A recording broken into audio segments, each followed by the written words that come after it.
my channel. Today's video is going to be a Q&A, and I did ask you guys on Instagram last weekend to ask me any questions regarding photography or photography related stuff. And I haven't done one of these in a while, so I thought it would be a really good chance to do one now while I'm at home in isolation. I will say I'm very sorry about the lighting and the sound today. It's not perfect. It's raining outside and it's really dark and it's also quite loud. So I'm filming in my garage currently, which is really not ideal, but just want to apologise for that just straight off the bat. So getting into the Q&A today, as I said, I asked you guys some questions on Instagram, so I'm going to get straight into it. First question I got on Instagram is, how do you send proofs to clients and how should the watermark be? Now, I'm going to personally just put out there that I don't use watermarks with my images, and some of you may be absolutely horrified at that. However, I feel like the proofs that I send to my clients especially are quite small. The images are quite small. There's not much that they're probably going to be able to do with it. Even if they did decide to sort of steal some of those extra images and run with them, there's not much that they're really going to be able to do quality-wise with them. And it is kind of hard enough to see them at the size they are. I really couldn't imagine putting a watermark over the top and then trying to get them to pick out images that they want. So for me, when I send proofs, I just make sure that they're a fairly small size. Usually I have about 16 images per A4 piece of paper that I do send through to them, so that kind of gives you an idea of how many images are on per page and how big they are. So they are quite small, and I just choose not to use watermarks. The next question is, what's the biggest accomplishment you've reached and what's next? I can't narrow down one accomplishment because I feel like there's so many different types of accomplishments that you can have as a photographer, and there's really a lot for me over the years. Even just small wins, kind of, for me, they feel like a big accomplishment sometimes. And I think obviously one of the biggest accomplishments for me was, especially during my photography career, to actually start getting campaigns and to do campaigns. That was what I really wanted to do with my photography, and I wanted to earn money from it. Another accomplishment is obviously becoming a full-time freelancer. That was something that I dreamed of doing since I was pretty much in high school. So I think for me, trying to push myself to always do better and feeling those little wins come along is always such a great thing. Another accomplishment I would say is working with Nikon. I did not think I would ever get the chance to do that, so that was pretty incredible to be reached out to by them, and I think that's just nice. I think it's really a mixture of accomplishments that I've had over the years that I really love to look back on and see how far I've come. So in terms of what's next for me, I do have something pretty exciting coming up that I am not going to mention just yet to you guys, but it is something that I've created, and it will be coming very soon. So if you guys keep watching my socials and keep up to date with that, you'll see what I mean eventually, but it is something very exciting and I'm really excited to release it. The next question is, what was your first camera you ever used and which one do you use now? So the first camera I ever used was the Canon 400D, and that I actually still have at home somewhere amongst my photography gear. So it was a great first camera for me, and a lot of photographers at the time were using it as their kind of like entry-level camera. It wasn't a big camera, it was just the right size for me to start off with. So yeah, it was a really great camera, and it actually lasted me probably about 5 years maybe until I bought the Mark II, so that was my first camera. The next question is, how did you get your first job and how long did it take? And any future plans. So obviously my future plans I've sort of gone over briefly, and I can't really say too much more on it. I will say as well, I'm getting really into product photography, so that is something that I really want to explore further. I think I've mentioned this before, but product photography is something that I'm really getting into more and more, and I think I'd like to do a little bit more down that avenue eventually. But how did I get my first job? My first job with photography, I'm struggling to narrow it down actually, because I did work as a casual wedding photography assistant.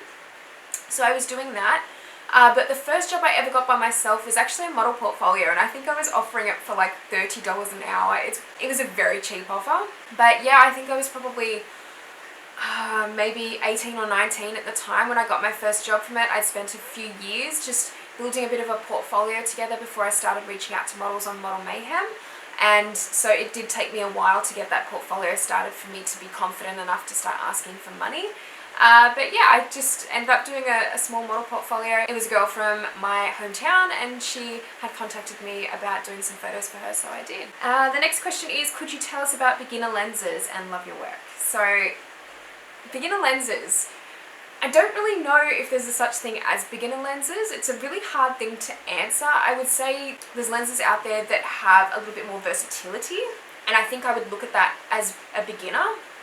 So for me, I would always recommend a 24-70 in anyone's kit because it's just such a wide range. So if you're really starting to experiment with photography and you're not really sure which genre you're going to fit into just yet, I would say a 24-70 is definite in your kit. I think it's a really, really good length, or a 24-105 would also be a really good option. A 50mm lens for portraits is always a really good option as well because it's just a really nice central length, and it's very versatile as well. But those are kind of the only two lenses that I would have off the top of my head for beginners. If you were looking at sort of getting into portrait photography anyway, I would say those two lenses would be the first ones to maybe look at considering. But it really depends on what you're really wanting with your work and what style you're going for. You could go for a more wide angle lens or a longer lens, so it depends on your style of work too. And the next question is most important thing about taking product photos.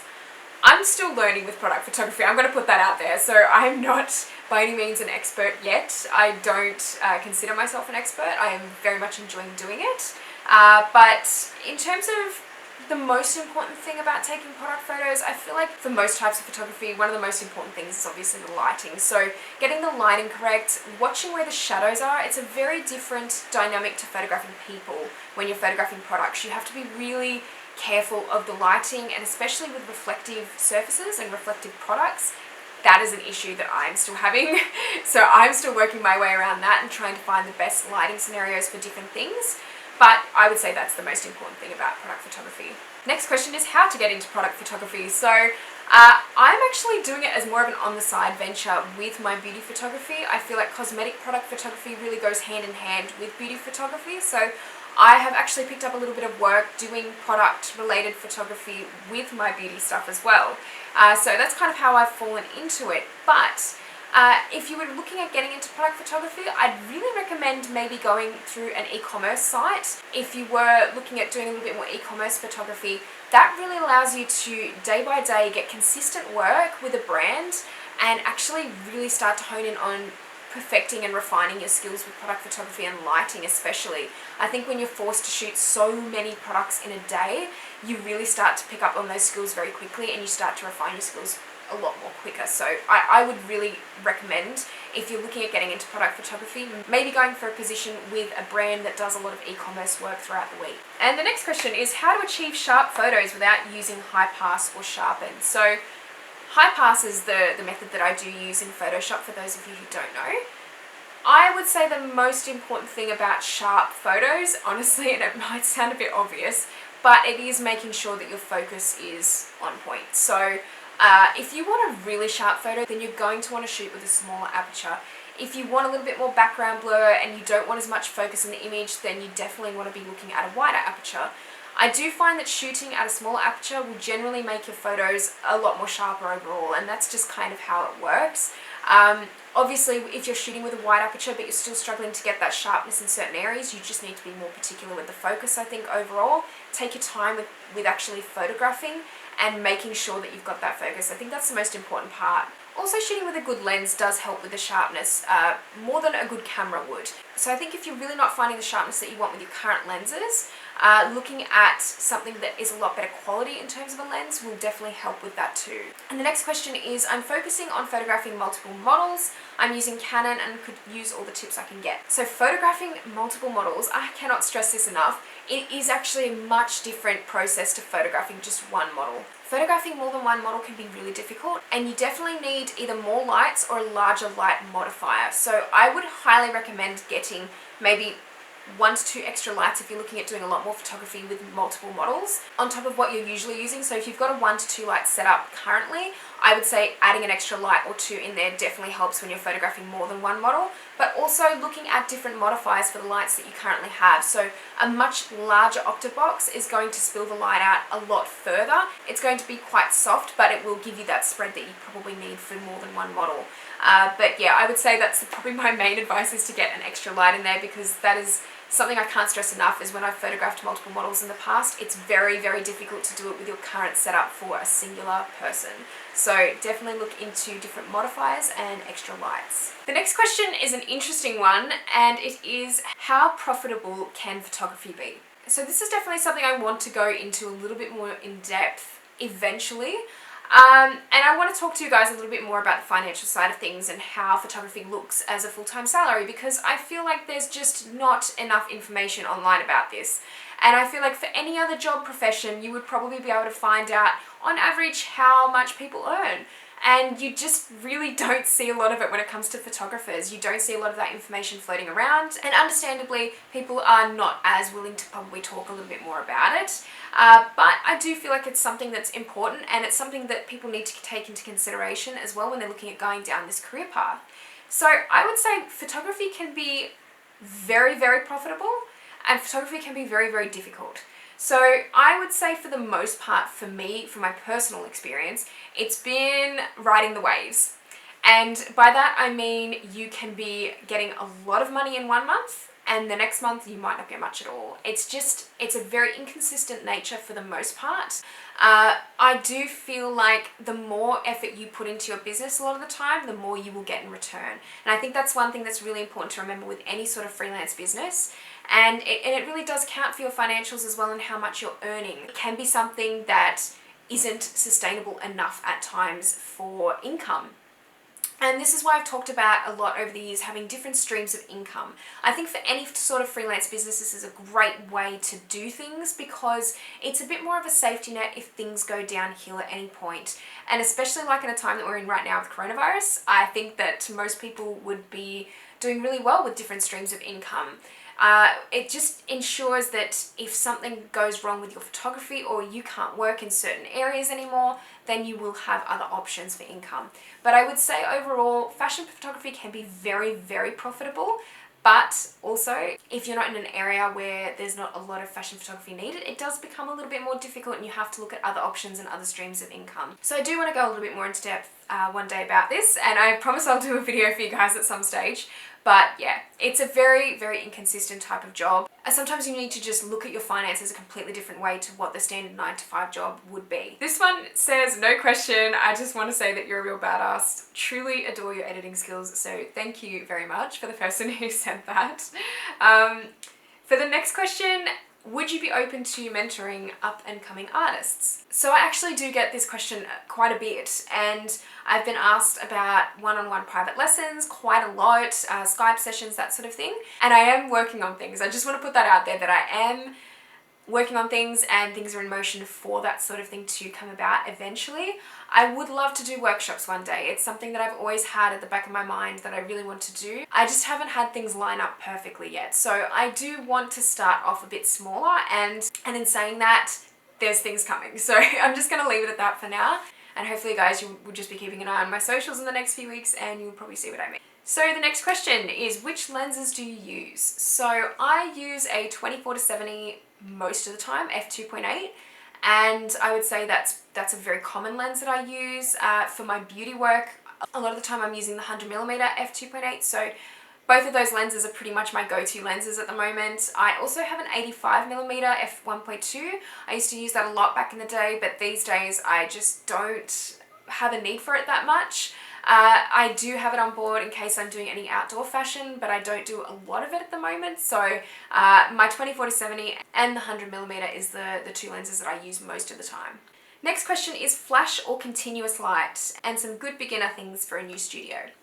So I think it really depends on what you're doing in terms of flash or continuous light. There's something really beautiful about watching continuous light as you're lighting a person or a product or whatever it might be.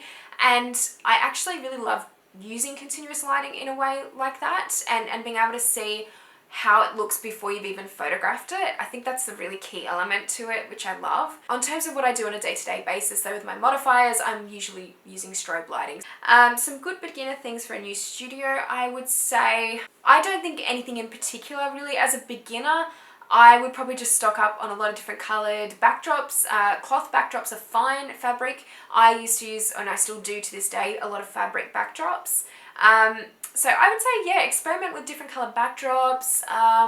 Making sure you've got a reflector in your studio, I think that's the main thing. That's a really important thing because it saves on you having to actually add extra lighting in there if you can just use a reflector. So I would definitely recommend that as well. But in terms of having a setup for a beginner studio, I would say just keep it very simple. You don't really need anything too flashy. In terms of modifiers, I would just have a couple of softboxes if you can get your hands on those. If you are looking at doing beauty photography, a cheaper alternative to a beauty dish would probably be like an Octabox, so maybe one of those as well if that's what you're looking at getting into. Next question is Lightroom or Photoshop? And this is a really hard question because I use both. But I would say the majority of my retouching is done in Photoshop. Like I have to say at least 90% of what I'm doing is done in Photoshop. I'm unable to do that in Lightroom. Sometimes I wish I could do that in Lightroom and make it a little bit easier on myself, but I can't. So Photoshop is definitely the tool of choice for me for the most part. Next question I'm not really sure about. It says, can you become a model instead of a photographer one day? And I'm not sure if that's just asking generally or asking about me specifically. For me, no. But if you want to be, I guess. I mean, there's always opportunities. There's a lot of photographers that I do know that actually do a lot of self-portraiture as well and that actually do modeling too, so you never know. What was the biggest struggle when trying to break into the beauty industry? For me, I think it was working in a studio all the time. For me, I was always working outside, working on location, so it's a very, very different type of setup for me to be in studio. I got used to it pretty quickly though. The more that I was doing it, it just became more natural to me. I think there's still things that I have to learn with studio, so many things, but overall I'm becoming more comfortable with it, and I think that was a really challenging thing for me first off with beauty photography. Although I did find that for me it wasn't as difficult to break into the beauty photography side of things as it was into fashion. Fashion is quite competitive, whereas there's not as many beauty photographers around specifically and beauty retouchers, so I did find it actually quite a lot easier to get into beauty photography. But other than that, I would say studio was probably the biggest hurdle. And the next question is, hi Kaylee, how did you form your relationship with your agent? So I do want to talk about this too a lot more. At some stage and talk about agents in general and whether you should get one, whether you should have one. For me, with Sarah, my agent, it sort of started off because she had messaged me or she'd emailed me about photographing and testing with some of the girls at her agency. So Precision is a modeling agency, but it also has a creative division for photographers, makeup artists, etc. So I said yes, I would love to photograph some of the girls at Precision, and I did a few test shoots with some of the models there. I had sent her back the images, and then she replied and said that she really loved the photos and she would like to talk about representation if I was interested. So that was kind of how we got the conversation going, and yeah, it's fast forward a year now that I've been with Precision and I'm really happy, and it's been a really good experience for me to have an agent, I think, and Sarah's just really, really great. I think I need to talk about this more with people because I think people can be a little bit confused on what an agent actually does in terms of photography or a creative agent does. So I will get onto this one day a little bit more as well, so you can definitely expect another video from me on this as well. Can you recommend specific shots for a beauty photography portfolio? I would say to have in a beauty photography portfolio, you really want to have a good mix of macro, so very up close. So if you wanted to focus on lips for an image or eyes for an image, just keeping it very simple and keeping your focus on one part of the facial anatomy, and then maybe doing quite a variety of further away shots, closer in. You just gotta have that variety, I think. I think also for a beauty photography portfolio, an important thing to remember is there's not just makeup that you could potentially be photographing. There is skincare, there is jewelry, there is hair. So I think that it's good to have a good mix of all of those types of things. Anything that you can think of that you would sell in a beauty photograph, try and get some imagery built up in a portfolio with that. I think that's a really good way to look at it, and even for fashion images in general as well. So this question is, what export settings do you use to beat Instagram compression? I'm a little bit confused about this, to be honest, because I actually don't do anything different to my images in terms of exporting. The only thing that I do is convert them to sRGB and resize them on occasion to about, say, 2000 pixels on the longer side. So that's all I do when I'm exporting my images. I get asked this question quite a lot, and that is honestly just what I do to them. And the compression that comes from Instagram, I mean, if it happens, it happens. It's for the most part, it's not something that I worry about too much. It's just how Instagram is, and yeah, that's all I can kind of say on that topic. This question says popularity or talent, and I would say neither, because I'm actually one of those people that don't really believe in talent. Maybe that sounds a bit strange, but I actually think that over the years, I think you can really do anything that you want to do as long as you're focusing on it for an extended period of time. If you're working on it, if you have a passion for it, I don't think talent necessarily has to come into it. I think some people naturally might have a better eye for certain things, especially in creative fields. I think that's just kind of how things are, and maybe for them progress is a lot quicker. But I genuinely think that anyone can do, especially photography and creative ventures. I think you just really need to have a passion for it, and you need to be focused, and you need to practice. I think that is another really important part to it. Popularity, I don't really care for that much. I think YouTube is a really great platform for me to communicate with other photographers and to communicate with you guys and to do a bit of education. But in terms of popularity, I wouldn't strive for that with any creative field. I wouldn't strive just for popularity. I think it's great to build an audience and to have an audience, but I think when people are just so concerned with being popular, especially on things like Instagram, it's not something that I personally think that you should strive for. I think there's always got to be an underlying thing with your work and a passion for it, and just knowing at the end of the day that that's what you're concerned about, not really being famous or being liked online. And the last question is, would you recommend doing a uni course, and any tips for getting started as a business?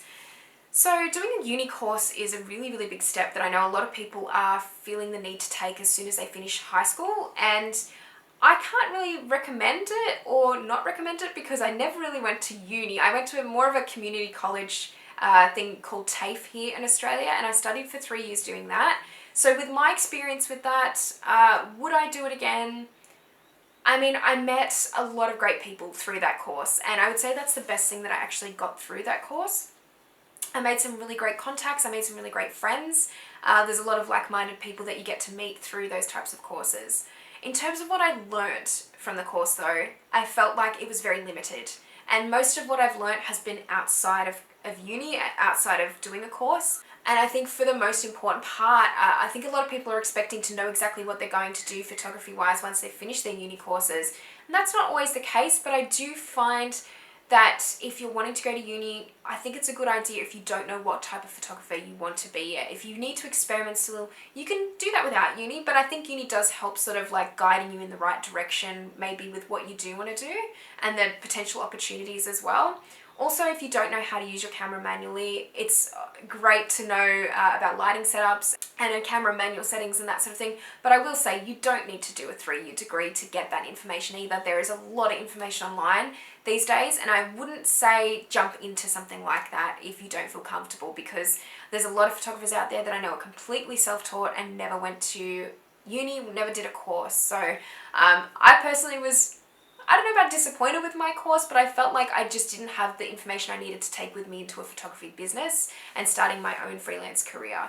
So if that's any indication for you guys, I think that everyone has a different experience, and I've met people that really enjoyed their courses at uni and more specialised art schools and things like that. So you have to really do what's right for you in that aspect, but don't necessarily think just going to uni is going to get you that career that you necessarily want. There is a lot of hard work behind it as well. Okay, so that is it for the questions today. So I hope you guys enjoyed this video, and I really want to do more of these videos, hopefully maybe like once a month. I think I've said this before, but we'll see how it goes with the quarantine. I really want to do more videos where I can have more of a conversation with you guys about certain aspects of photography, because I feel like sometimes that is missing and it's hard to do sometimes. So if you guys do have any other questions, please leave them down below in the comment section.